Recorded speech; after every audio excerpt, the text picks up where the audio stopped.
माँ शारदे के चरणों में सादर नमन करते हुए मैं आप सभी को सादर प्रणाम करता हूँ। आप सभी का ML कौशिक यूट्यूब चैनल में हार्दिक स्वागत करता हूँ, हार्दिक अभिनंदन करता हूँ। आज मैं अपने विचार व्यक्त आर ड्यूटीज एंड रेस्पॉन्सिबिलिटीज अर्थात हमारे कर्तव्य और हमारी जिम्मेदारियां इसके ऊपर कर रहा हूँ। हम विचार करें, प्रकृति जो भगवान का स्वरूप है, भगवान का रूप है, वो किस तरह से सिस्टमेटिक अपने क्रम से चल रही है, अपने कर्तव्य का पालन कर रही है।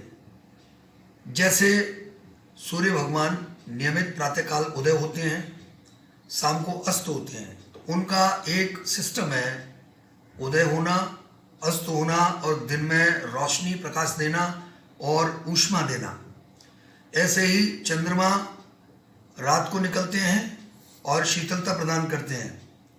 अगर चंद्रमा शीतलता की जगह गर्मी प्रदान करने लगे तो यह उनके कर्तव्य के प्रति निष्ठा नहीं होगी। सूरज अगर निकलता है और अंधेरा नहीं छटता है तो निश्चित रूप से सूर्य भगवान अपने कर्तव्य का पालन नहीं कर रहे हैं।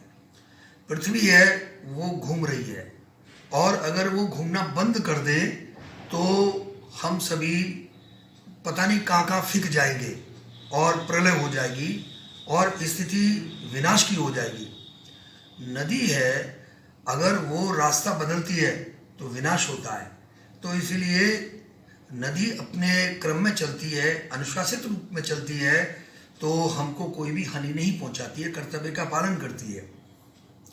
ऐसे ही जो समुद्र है, जो महासागर हैं, वो भी अपने कर्तव्य का पालन कर रहे हैं। जब थोड़ा सा उनको गुस्सा आता है तो तूफान आते हैं और बड़ी बड़ी सुनामी आती हैं। तो अगर वो अपने कर्तव्य का पालन प्रॉपरली न करें तो भी बहुत बड़ा नुकसान का हमको सामना करना पड़ेगा। तो जिस तरह से प्रकृति अपने कर्तव्य का पालन कर रही है, पेड़ पौधे हमको विभिन्न बहुमूल्य रत्न उत्पाद दे रहे हैं और ऑक्सीजन दे रहे हैं जो जीवन का आधार है।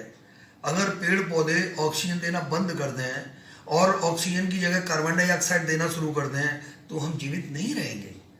तो हम सभी को प्रकृति से सीखना चाहिए। बादल हैं वो चलते हैं, उनसे चलना सीखना चाहिए। पेड़ पौधे हैं, उन पर फल अधिक आते हैं तो झुकते हैं, उनसे विनम्रता सीखनी चाहिए। जो गहरी नदी हैं वो शांत रूप में बहती हैं तो उनसे हमको शांत रहना सीखना चाहिए। सूर्य में चमक दमक होती है तो हमको भी चमकते रहना चाहिए।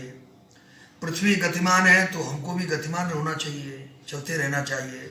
ऐसे ही मैं और यानी ऐसे जिम्मेदार प्रोफेशन में जो समाज सेवी हैं या व्यक्ति लगे हुए हैं उनके बारे में लेता हूँ।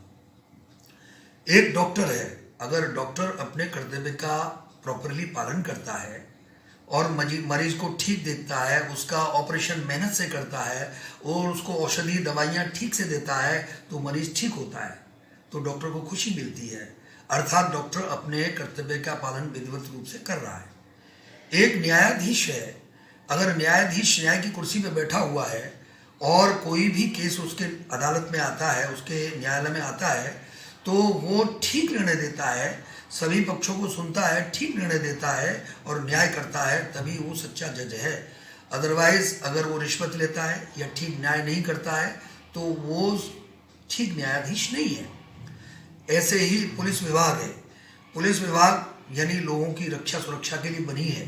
अगर पुलिस विभाग ही लोगों की रक्षक की जगह भक्षक बन जाए और उनको न्याय न दे पाए, जैसे कभी कभी कुछ लूट में कहीं पुलिस वालों का हाथ होता है, तो अगर इस तरह से है तो अर्थात पुलिस अपने कर्तव्य का निर्वहन प्रॉपरली विधिवत नहीं कर रही है। तो जो कि उसको करना चाहिए अगर करती है तो वो पुलिस ऑफिसर्स को रिवार्ड मिलता है, उनको सम्मान मिलता है, उनकी तारीफ होती है। ऐसे ही सेना है, आर्मी है, जो ध्येयनिष्ठ है, कर्तव्यनिष्ठ है और सीमाओं पर डटी हुई है और अपने देश की रक्षा सुरक्षा कर रही है। अगर उसमें भी कहीं कोई सैनिक एक आध दो गद्दारी करेगा तो हमारी पूरी चेन को तोड़ेगा और हमको अपमानजनक स्थिति का सामना करना पड़ेगा।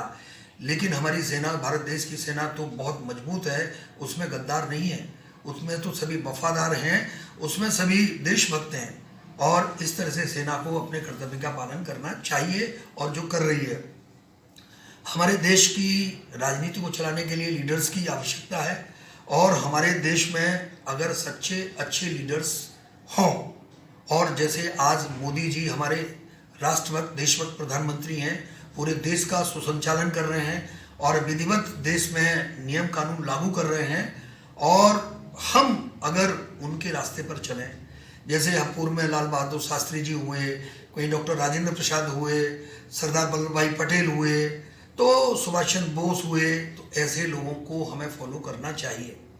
ऐसे ही दूसरा है, जैसे कहीं ड्राइविंग का मामला है, कहीं जो ड्राइवर्स हैं, कहीं रोडवेज हैं, कहीं रेलवे ट्रेन्स हैं, तो रेलवे ट्रेन्स हैं, बसेज हैं, ट्रक्स हैं, कहीं अपनी गाड़ियां हैं, हम उनका ठीक से ड्राइविंग करें, नियम कानून का पालन करें, और तो हम जो है सच्चे ड्राइवर हैं और अपनी सुरक्षा करेंगे और दूसरों की रक्षा भी करेंगे।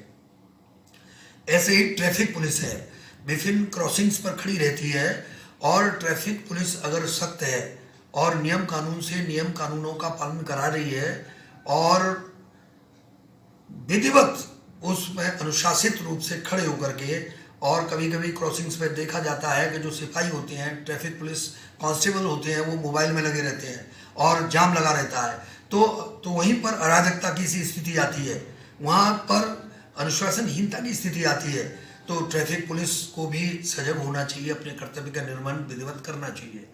अब जैसे किसान है, किसान तो खेती में अन्न उगाता है, ढंग से खेती करता है, पूरे वर्ष भर मेहनत करता है, खेतों में जोत लगाता है, जुताई करता है, बीज बोता है, फसल काटता है, उसकी मड़ाई करता है, तब उसको अन्न मिलता है। अगर किसान अगर कहीं आंदोलन करता है, जा करके कई कई महीने वहाँ बैठ करके और सरकार में अराजकता की स्थिति पैदा करने में अपनी भूमिका निभाता है, तो वो शायद किसान नहीं है, वो लोग दलाल हो सकते हैं, या किसानों के ठेकेदार दलाल हो सकते हैं। किसान तो कभी इस तरह का काम नहीं करता, क्योंकि सरकार उनके बारे में खुद सोचे, विचार करे। ऐसे ही एक और प्रोफेशन है, जैसे वो है वकील हैं। अगर वकील सच का साथ नहीं देते हैं, वो झूठ का साथ लेकर के केस जीतते हैं, तो ये भी अच्छी बात नहीं है। उन्होंने सच आधारित, महात्मा गांधी जी एक बहुत बड़े वकील थे, उन्होंने सच पर आधारित होकर के तमाम मुकदमे लड़े और उनको जीता भी। तो ऐसे ही सच का साथ लेकर के वकीलों को मुकदमे लड़ना चाहिए, उनको भी अपने कर्तव्यों का पालन विधिवत करना चाहिए। हमारे समाज में सामाजिक कार्यकर्ता हैं, सोशल वर्कर्स हैं, सोशल वर्कर्स भी ध्येय निष्ठा के साथ में समाज सेवा करें, और समाज सेवा करने के साथ ही दूसरों को भी समाज सेवा का पाठ पढ़ाएं। और जितने भी सिविलियंस हैं, जो पूरी जनता है, पूरी पब्लिक है, पूरे द पीपल ऑफ इंडिया है, वो जो सिविलियंस हैं, उनके भी अपने ड्यूटीज एंड रेस्पॉन्सिबिलिटीज़ हैं, उनके भी अपने कर्तव्य हैं। वे अपने कर्तव्य का निर्वहन पालन विधिवत करें, अच्छे ढंग से करें, तो देश की जो व्यवस्था है, अनुशासन की स्थिति है, वो मजबूत होगी, और मजबूत होकर के एक सशक्त राष्ट्र का निर्माण होगा। साथ में ही मैं शिक्षा से संबंधित और लेता हूँ, जैसे हमारे शिक्षक हैं, शिक्षक विधिवत अच्छा पढ़ाते हैं, पहले पाठ की तैयारी करते हैं, तैयारी के बाद में क्लास में जाते हैं, बच्चों की चिंता करते हैं, उनकी दिनचर्या बनवाते हैं, उनको टेस्ट देते हैं, टेस्ट चेक करके उनको मार्क्स बताते हैं, उनकी राइटिंग सुधरवाते हैं। अर्थात वो अनुशासित ढंग से पढ़ाते हैं, स्टडी करके पढ़ाते हैं, तो वे अपने कर्तव्य का निर्वहन कर रहे हैं, पालन कर रहे हैं, उनको करना चाहिए, क्योंकि वे ही राष्ट्र के निर्माता हैं। और इसके साथ में स्टूडेंट्स के भी अपनी ड्यूटीज एंड रेस्पॉन्सिबिलिटीज़ हैं। जब क्लासेज चल रही हैं तो उनको स्कूल आना चाहिए। वो जरा सी बातों पर छुट्टी लेकर के बैठ जाते हैं, स्कूल नहीं आते हैं, ठंड ज़्यादा हो गई तो हम स्कूल नहीं जाएंगे। उनके माता पिता भी उनका ध्यान नहीं रखते हैं, उनके प्रति केयरफुल नहीं है, तो पेरेंट्स को भी उनके प्रति केयरफुल होना पड़ेगा, तभी तो उनकी प्रगति उन्नति होगी, तभी तो वे अच्छे मार्क्स लाएंगे। और अच्छे मार्क्स लाएंगे तो वो पेरेंट्स के लिए भी सुखदायी होगा, बच्चों के लिए सुखदायी होगा, टीचर्स के लिए भी सुखदायी होगा, और राष्ट्र समाज के लिए भी सुखदायी इसलिए होगा क्योंकि वे अच्छे मार्क्स ला करके वे अच्छे कहीं पद पर जा सकते हैं और अच्छे समाज सेवा की दृष्टि से अपना सहयोग योगदान वो राष्ट्र को देश को दे सकते हैं। ऐसे ही कई समाज सुधारक हैं। पहले जो समाज सुधारक रहे हैं राजा राम मोहन रॉय, पंडित मदन मोहन मालवीय, बड़े बड़े समाज सुधारक रहे हैं, और जिन्होंने कबीरदास जी बहुत बड़े समाज सुधारक थे, तो उन्होंने अपनी भूमिका का निर्वहन विधिवत किया। ऐसे ही आज समाज सुधारक के रूप में लोगों को आगे आना चाहिए। समाज में जो जो अच्छे सुधार हो सकते हैं, जैसे समाज सुधार की दृष्टि से हमारे मोदी जी एक बहुत बड़े उदाहरण हैं। उन्होंने 3 तलाक को बंद किया है। उन्होंने समाज में एक रूपता लाने के लिए धारा 370 को ख़त्म किया है, और इस तरह से वो अनेकों इस तरह के कानून ला रहे हैं कि भेदभाव जहाँ समाप्त हो, ऐसे ही समाज सुधारकों को भी हमारे देश की राष्ट्र की भूमिका में अग्रणी भूमिका निभानी चाहिए।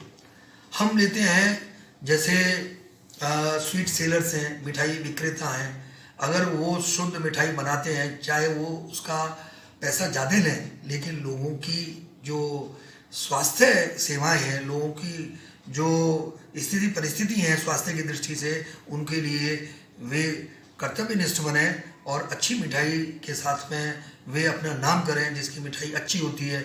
जैसे ब्रजवासी मिठाई वाला है, मथुरा में है, तो उसकी मिठाई बिना किसी ऐड के ही बिकती है। लोग हम सब उनका ऐड करते हैं, ब्रजवासी मिठाई वाले का ऐड करते हैं।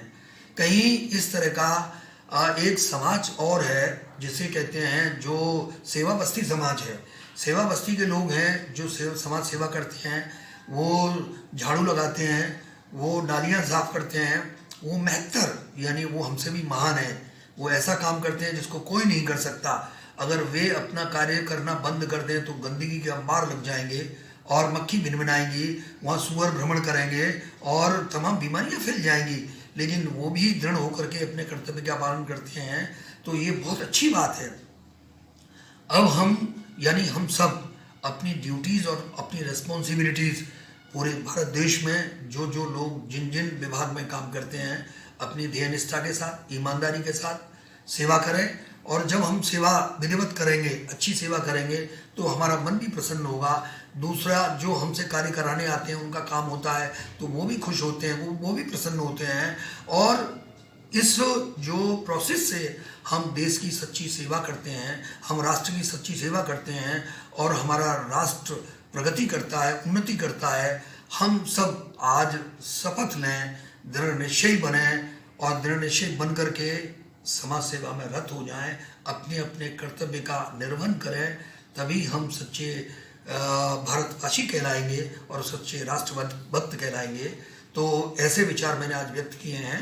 इस वीडियो को बनाने में mister Naveen Vashisht PGT commerce CV Gupta Saraswati Vidyapeeth ने अपना सहयोग प्रदान किया है। मैं उनको थैंक्स कहता हूं और मैं आप सभी को भी इस वीडियो को सुनने के लिए बहुत बहुत थैंक्स और बहुत बहुत धन्यवाद कहता हूं। Thank you very much.